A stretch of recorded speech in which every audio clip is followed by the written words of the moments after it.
Salut à tous, c'est le collectionneur. Aujourd'hui on se retrouve pour le déballage de la Loot Crate du mois de décembre. Et le thème de cette box, c'est Révolution.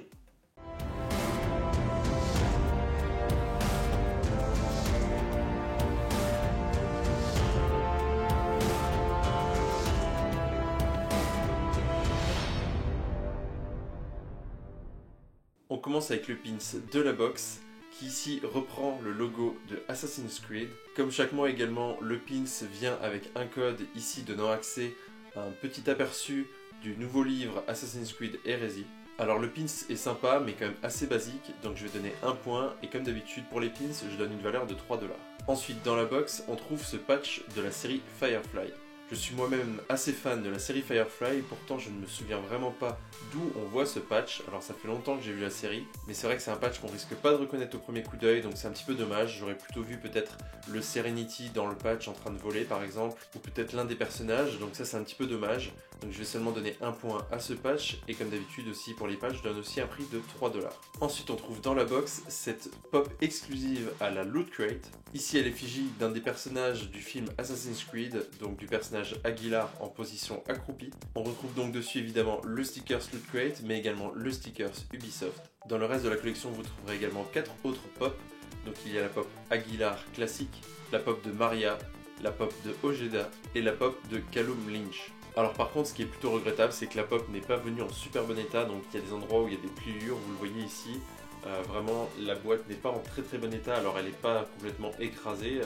Ici on voit également un petit pli, donc c'est pas non plus vraiment dramatique, mais c'est vrai que c'est quand même dommage de ne pas recevoir une pop dans une boîte intacte, puisqu'il y a notamment des collectionneurs qui essaient quand même d'avoir les pop le plus intactes possible. Après j'ai pas vu le film, j'avais joué aux jeux vidéo, mais le film m'a vraiment pas intéressé. Comme d'habitude les adaptations de jeux vidéo, je suis vraiment très sceptique. Par contre la pop est quand même plutôt sympa, la façon dont il est accroupi, etc. Ça rappelle évidemment les scènes dans le jeu Assassin's Creed. Donc là, plutôt sympa, le travail sur la pop est vraiment très joli. Je vous montrerai ça évidemment en fin de vidéo pour vous montrer la pop qui tourne. Donc malgré la boîte un petit peu abîmée, je vais quand même donner 3 points à cette pop et une valeur de 15$. Ensuite on trouve dans la box ce livre très sympa qui reprend en fait des photos avec de la mise en scène de figurines. Donc je vous montre quelques exemples du livre. En tout cas c'est vraiment très sympa, surtout pour des personnes qui collectionnent les figurines. Donc ici on retrouve par exemple le Joker et Harley Quinn en vacances. Ici, si je ne me trompe pas, ce sont des Marines de StarCraft mis en scène avec des avions de Air Canada. Ici on retrouve par exemple un clone trooper en train de balayer son jardin pendant qu'il y a un drone qui saute dans le tas de feuilles. A noter également que le livre est exclusif à la Loot Crate. Je suis assez étonné puisqu'il y a également Simon Pegg et Kevin Smith qui ont participé visiblement à la création de ce livre. J'aime beaucoup les livres dans ce genre là, donc franchement ça fait vraiment super plaisir de recevoir ça dans la box. J'ai regardé un petit peu sur internet pour obtenir un livre équivalent, ça coûte environ 23$, donc c'est quand même une belle valeur. Et en plus pour les collectionneurs de grosses figurines, il y avait dedans un bon de réduction de 25$ pour le site Sideshow. Donc étant un grand adepte de ces livres là, j'hésitais à donner 3 ou 4 points. Je vais quand même donner que 3 points parce qu'il y a des gens qui vont pas forcément apprécier ce type de livre, c'est pas le goût de tout le monde. Mais en tout cas moi je trouve ça plutôt cool, surtout avec un petit bon de réduction à l'intérieur. Et on termine avec le t-shirt de cette box. Ici un t-shirt à l'effigie de F-Society de la série Mr. Robot. Donc vraiment si c'est une série que vous n'avez pas encore vue, je vous conseille de la regarder, notamment la saison 1 qui est vraiment excellente. Comme d'habitude c'est un t-shirt exclusif à la Loot Crate, mais sous licence officielle Mr. Robot.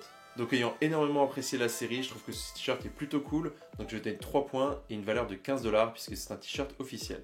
Donc pour rappel, la Loot Crate coûte environ 30$, frais de port inclus. Ici on arrive à une valeur de 59$, donc on a doublé la valeur de la box, donc là excellent du côté de chez Loot Crate. Au niveau des points, on arrive seulement à 11 points sur 16 pour cette box, mais ça vient notamment du fait qu'on a peu d'objets, mais qui ont des bonnes valeurs, donc notamment le t-shirt qui est officiel, le livre qui est quand même très sympa et vaut tout de même 23$, et également la pop exclusive Assassin's Creed. Alors la box aurait pu être un petit peu mieux, c'est vrai que c'est pas leur meilleur mois, mais la box reste quand même respectable. En tout cas, n'hésitez pas à me dire ce que vous avez pensé de cette box dans les commentaires. Et bien sûr, si vous avez apprécié cette vidéo, n'hésitez pas à mettre un pouce bleu comme d'habitude. Et on se voit très bientôt pour un autre unboxing.